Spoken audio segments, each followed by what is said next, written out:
Silver wedding. अगले गद्यांश की व्याख्या। मेनन ने फौरन हिसाब लगाया और चहक कर बोला, many happy returns of the day sir. आज तो आपका सिल्वर वेडिंग है। शादी को पूरा 25 साल हो गया। मेनन कौन है? मेनन यशोधर पंत के साथ ऑफिस में काम करता है। तो जब लोगों ने उनसे कितने साल आपके शादी के हो गए, ये सारी चीज़ें जब ऑफिस के लोगों ने उनसे पूछा तो तुरंत उनके साथ काम करने वाले मेनन नाम के लड़के ने पूरा हिसाब किताब लगा करके बताया कि अरे सर, आज तो आपकी शादी की 25वीं सालगिरह पूरी हो गई। ठीक है। यशोदा जी खुश होते हुए झेपे और झेपते हुए खुश हुए। यह अदा उन्होंने किशन दास से सीखी थी। बच्चों, इसके पहले भी मैंने आपको बताया कि किशन दा को वह अपने जीवन का आदर्श मानते थे। तो जिस तरह से किशन दा मुस्कुराते थे, उसी अंदाज में ये भी मुस्कुराते हुए झेपे। चड्ढा ने घंटी बजाकर चपरासी को बुलाया और कहा, सुन भाई भगवान दास उनका चपरासी था।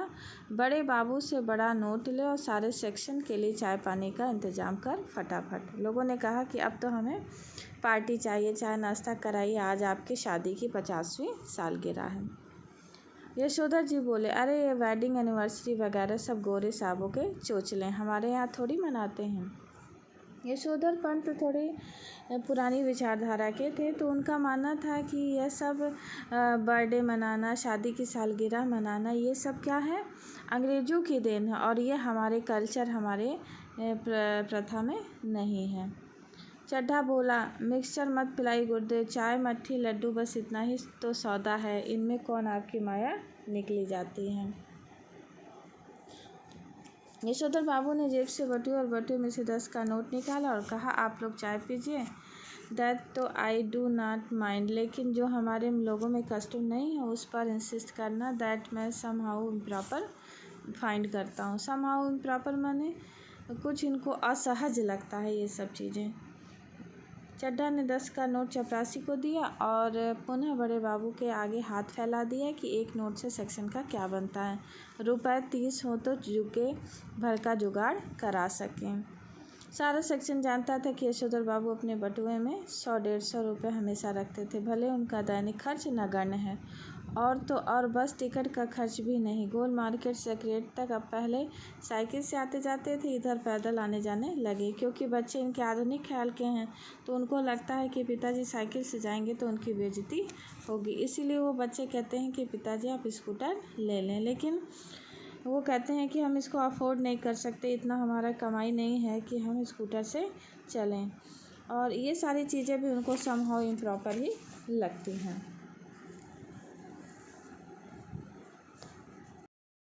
अब बड़ा लड़का एक प्रमुख विज्ञापन संस्था में नौकरी पा गया है। यद्यपि समहाउ यशोधर बाबू को अपने साधारण पुत्र को असाधारण वेतन देने वाली यह नौकरी कुछ समझ में आती नहीं। उनको लगता है कि इनका बेटा जो है वो बहुत ही साधारण है पढ़ने लिखने में, और उसको इतने ज़्यादा पैसे में नौकरी पर कौन रख लिया। इनको थोड़ा ये भी समहाउ इम्प्रॉपर लगता है। वह कहते हैं कि 1500 रुपया तो हमें अब रिटायरमेंट के पास मिल रहा है, शुरू में ही 1500 रुपया देने वाली इस नौकरी में ज़रूर कुछ पेंच होगा। उनको हर चीज़ में कुछ न कुछ गड़बड़ लगती थी। यशोधर जी का दूसरा बेटा दूसरी बार IAS देने की तैयारी कर रहा है और यशोधर बाबू के लिए समझ सकना असंभव है कि जब यह पिछले साल एलाइड सर्विसेज की सूची में माना काफ़ी नीचे आ गया था, तब इसने ज्वाइन करने से इनकार क्यों कर दिया। उनका तीसरा बेटा स्कॉलरशिप लेकर अमेरिका चला गया और उसकी एकमात्र बेटी न केवल तमाम प्रस्तावित वर अस्वीकार करती चली जा रही है, बल्कि डॉक्टरी की उच्चतम शिक्षा के लिए स्वयं भी अमेरिका चले जाने की धमकी दे रही है। यानी लड़की भी है, थोड़ी आधुनिक विचारधारा की है, उसका भी अपने मन मुताबिक वो वर चाहती है, लड़के से शादी करना चाहती है। यशोधर बाबू ने बहुत प्रयास किया कि इसका शादी विवाह कर दिया जाए, लेकिन इसने बहुत सारे लड़कों को ठुकरा दिया। यशोधर बाबू जहाँ बच्चों की इस तरक्की से खुश होते हैं, वहाँ समहाउ यह भी अनुभव करते हैं कि वह खुशहाली भी कैसी जो अपनों में परायापन पैदा करें। अपने बच्चों द्वारा गरीब रिश्तेदारों की उपेक्षा उन्हें समहाउ जचती नहीं। बच्चे बहुत आधुनिक हैं, उनको लगता है कि हमारे पास पैसा हो गया तो सब कुछ है, वह जो गरीब रिश्तेदार हैं उनको बहुत ज़्यादा सम्मान नहीं देते। ये सारा भाव भी उनके बच्चों में दिखाई देता है। एनीवे, जनरेशनों में गैप तो होता ही है सुना, ऐसा कहकर स्वयं को दिलासा देता है पिता। पीढ़ी का अंतराल, जनरेशन गैप माने पीढ़ी का अंतराल। यद्यपि यशोधर बाबू की पत्नी अपने मूल संस्कारों से किसी भी तरह आधुनिक नहीं है, तथापि बच्चों की तरफदारी करने की मातृसुलभ मजबूरी ने उन्हें भी मांड बना दिया है। कुछ यह भी है कि जिस समय उनकी शादी हुई थी, यशोधर बाबू के साथ गांव से आए ताऊ जी और उनके 2 विवाहित बेटे भी यहाँ रहा करते थे। इस संयुक्त परिवार में पीछे बहुओं में गजब के तनाव थे, लेकिन ताऊ जी के डर से कोई कुछ कहता नहीं था। इसमें ये बता रहे हैं कि पहले जो है संयुक्त परिवार हुआ करता था, सभी भाई और उनकी पत्नियां सब एक साथ रहती थी। इतना बड़े लोगों का दबदबा रहता था कि कोई किसी का विरोध नहीं कर पाता। तो यशोधर बाबू की पत्नी भी जब पति के साथ गांव पर परिवार के साथ रहती थी तो उन्होंने बहुत सारे तकलीफ़ें सही हैं, लेकिन अब बच्चे बड़े हो गए हैं तो वो कुछ खुल करके अपना जीवन जीना चाहती हैं। आधुनिक कुछ अच्छे से कपड़े पहन करके सज धज करके बच्चों के अनुसार वो रहना पसंद करती हैं, लेकिन यशोधर बाबू कभी भी बच्चों के साथ उनकी विचारधारा उनके अनुरूप ढल नहीं पाते हैं। उनका यह भी कहना है कि मुझे आचार व्यवहार के ऐसे बंधनों में रखा गया मानो मैं जवान औरत नहीं बुढ़िया थी। जितने भी नियम इनकी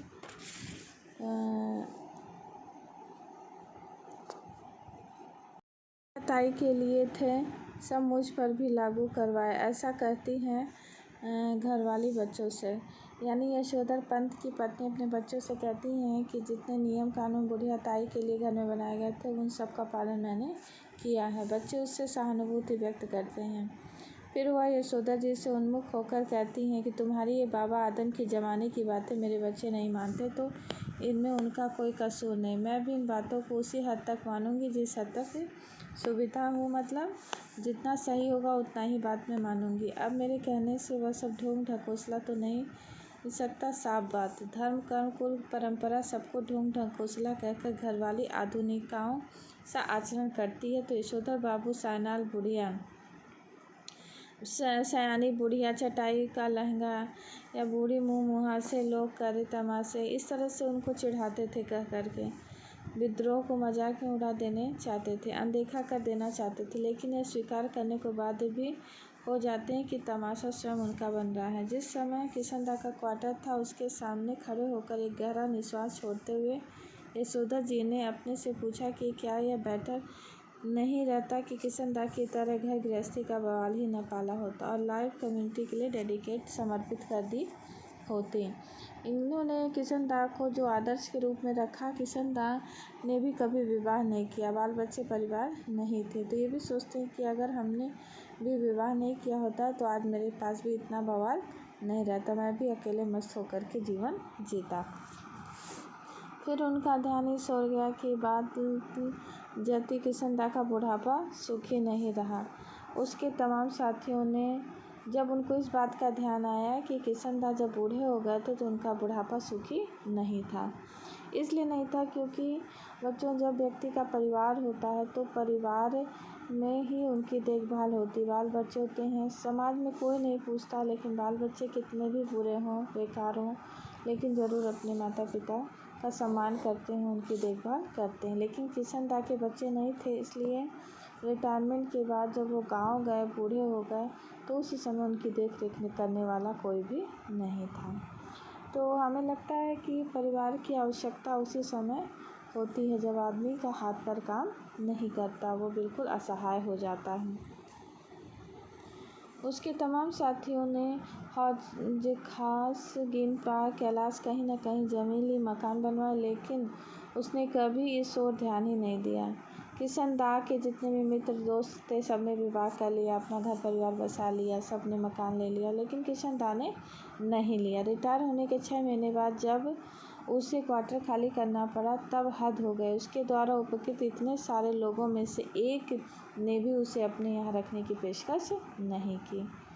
यशोधर पंत जी बताते हैं कि किशनदा इतने अच्छे थे कि सबको उन्होंने शरण दी, सबकी नौकरी लगवाई, लेकिन जब वही व्यक्ति रिटायर हो गया तो कोई भी उसको अपने पास रखने के लिए तैयार नहीं हुआ। यहाँ तक कि यशोधर पंत, क्योंकि इनके पास भी इनके बाल बच्चे, इनकी बीवी थी। इनके घर में इतनी जगह नहीं थी कि वो किसी को रख सकते। स्वयं यशोधर बाबू उसके सामने ऐसा कोई प्रस्ताव नहीं रख पाए, क्योंकि उस समय तक उनकी शादी हो चुकी थी और उनके 2 कमरों के क्वार्टर में 3 परिवार रहा करते थे।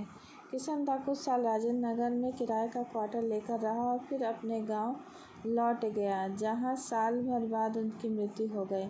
ज़्यादा पेंशन खा नहीं सका बेचारा। विचित्र बात यह है कि उसे कोई भी बीमारी नहीं हुई, बस रिटायर होने के बाद मुरझाता सूखता ही चला गया। जब उसके एक बिरादर से मृत्यु का कारण पूछा, तब यशोधर बाबू को यही जवाब दिया, जो हुआ होगा, यानी पता नहीं क्या हुआ।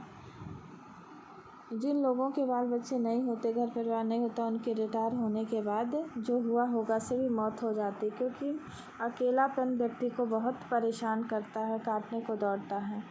और जब व्यक्ति बूढ़ा हो जाता, अकेला रहता, तो उस समय उसको अपने परिवार की आवश्यकता होती होगी। तो किशनदास के बारे में बहुत पता करने पर कि रिटायरमेंट के बाद वो कहाँ गए, कैसे उनकी मृत्यु हुई, किसी को सही से नहीं पता था, क्योंकि उनका अपना कोई परिवार नहीं था। बच्चों का होना भी ज़रूरी है। यह सही है कि यशोदा जी के बच्चे मनमानी कर रहे हैं और ऐसा संकेत दे रहे हैं कि उनके कारण यशोदा जी को बुढ़ापे में कोई विशेष सुख प्राप्त नहीं होगा। मर्यादा पुरुषोत्तम किशनदास से सुनी हुई यह बात नहीं भूले हैं कि गधा पचीसी में भी कोई क्या करता है। गधा पचीसी माने कम उम्र में, इसकी चिंता नहीं करनी चाहिए, क्योंकि बाद में हर आदमी समझदार हो जाता है।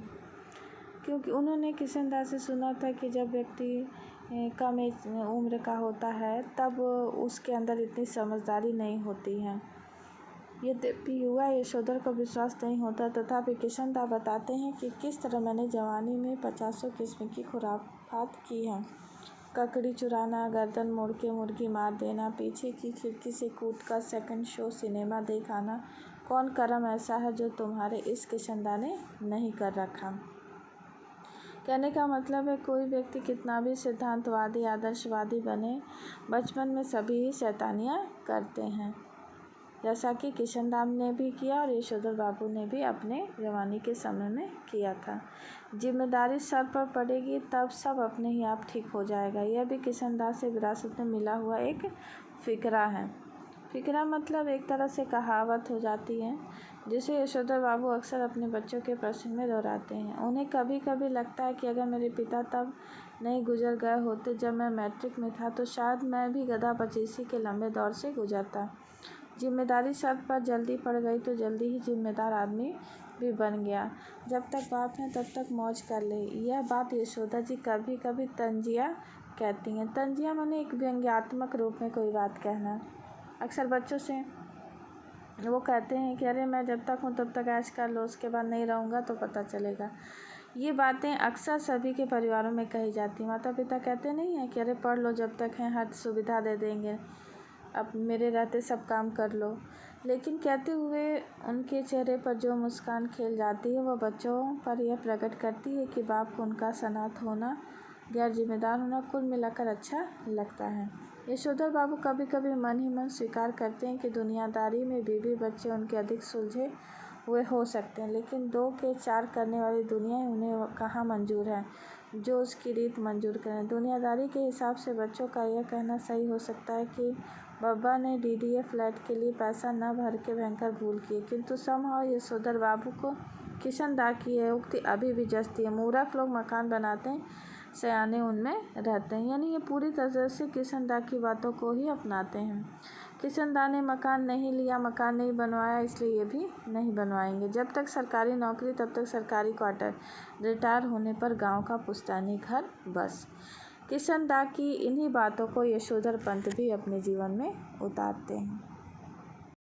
ये जोर देने पर बड़े बाबू ने 10-10 के नोट 2 और दे दिए, लेकिन सारे सेक्शन के इसरार करने पर वह अपनी सिल्वर वेडिंग की दावत के लिए रुके नहीं।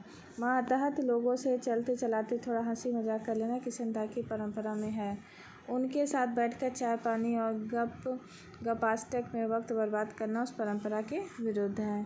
तो इस प्रकार यशोधर बाबू ऑफिस में सभी को पैसा दे देते हैं कि आप लोग चाय पानी करिए, और मैं लेकिन इसमें शामिल नहीं हो पाऊँगा। इधर यशोधर बाबू ने दफ्तर से लौटते हुए रोज़ बिरला मंदिर जाने और उसके उद्यान में बैठकर कोई प्रवचन सुनने अथवा स्वयं ही प्रभु का ध्यान लगाने की नई रीत अपनाई है। यह बात उनके पत्नी बच्चों को बहुत अखरती है। बब्बा, आप कोई बूढ़े थोड़ी हैं जो रोज़ रोज़ मंदिर जाएं, इतने ज़्यादा व्रत करें, ऐसा कहते हैं वे। इनकी आदत थी कि जब भी यह ऑफिस से निकलते थे तो बिरला मंदिर जाते थे और वहीं जा कर के बैठकर पूजा पाठ प्रवचन सुनते थे। लेकिन बच्चों को ये बात अच्छी नहीं लगती थी। बच्चों का ये मानना था कि अभी आप बूढ़े थोड़ी ना हो गए हैं कि जब देखो तब व्रत पूजा पाठ में लगे रहें। लेकिन सिद्धांत के धनी की किशनदाव के अनुसार यही निशानी है। लेकिन किशनदाव जो है उस सिद्धांतों के बहुत धनी थे, सिद्धांतों और नियमों पर चलते थे और उसी परंपरा को यशोधर जी ने भी अपनाया था। बिरला मंदिर से उठकर यशोधर बाबू पहाड़गंज जाते और घर के लिए साग सब्जी खरीद लाते। किसी से मिलाना हो तो वह भी इसी समय कर लेते, तो भले ही दफ्तर 5 बजे छूटता हो, वह घर 8 बजे से पहले नहीं पहुंचते। आज बिरला मंदिर जाते हुए यशोधर बाबू की निगाह उस अहाते पर पड़ी जिसमें कभी किशनदाव का 3 बेडरूम वाला क्वार्टर हुआ करता था और जिस पर इन 3 दिनों एक 6 मंजिल इमारत बनाई जा रही। इधर से गुजरते हुए कभी वे DIZ एरिया की बदलती शक्ल देखकर यशोधर बाबू को बुरा सा लगता। ये लोग सारा गोल मार्केट क्षेत्र तोड़कर यहाँ के मंजिला क्वार्टरों की जगह ऊंची इमारतें बना रहे हैं। यशोधर बाबू को पता नहीं कि वे लोग ठीक कर रहे हैं कि गलत कर रहे हैं। उन्हें यह ज़रूर पता है कि उनकी यादों के गोल मार्केट के ढहाए जाने का गम मनाने के लिए उनका क्षेत्र डटे रहना निहायत ज़रूरी है। उन्हें एंड्रयूजगंज, लक्ष्मीबाई नगर, पंडारा रोड आदि नई बस्तियों में पद की गरिमा के अनुरूप D2 टाइप क्वार्टर मिलने की अच्छी खबर कई बार आई है, मगर हर बार उन्होंने गोल मार्केट छोड़ने से इनकार कर दिया क्योंकि गोल मार्केट उनको ज़्यादा पसंद था। वहाँ पर किशनदाव भी रहते थे और बाद में इन्होंने भी अपना मकान बना लिया था। जब इनका क्वार्टर टूटने का नंबर आया तब भी इन्होंने इसी क्षेत्र की बस्तियों में बचे हुए क्वार्टरों में एक अपने नाम अलाट कर लिया। पत्नी के यह पूछने की जब यह भी टूट जाएगा तो क्या करेगा, उन्होंने कहा तब की तब देखी जाएगी, कहा और उसी तरफ मुस्कुराए जिस तरह किशनदाव यही फिक्रा कहकर मुस्कुराते थे। सच तो यह है कि पिछले कई वर्षों से यशोधर बाबू का अपनी पत्नी और बच्चों से हर छोटी छोटी बातें मतभेद होने लगा। इसलिए मतभेद होता था क्योंकि यशोधर बाबू कभी अपने बच्चों की बात को नहीं मानते थे, ना बच्चे इनकी बात को मानते थे। सब आधुनिक सोच के थे, आधुनिक विचारधारा के थे और ये हमेशा अपनी ही बात को आगे रखते थे। इसीलिए बच्चों इस पाठ में पीढ़ी का अंतराल दिखाया गया है। अब बड़ा लड़का एक ठीक है।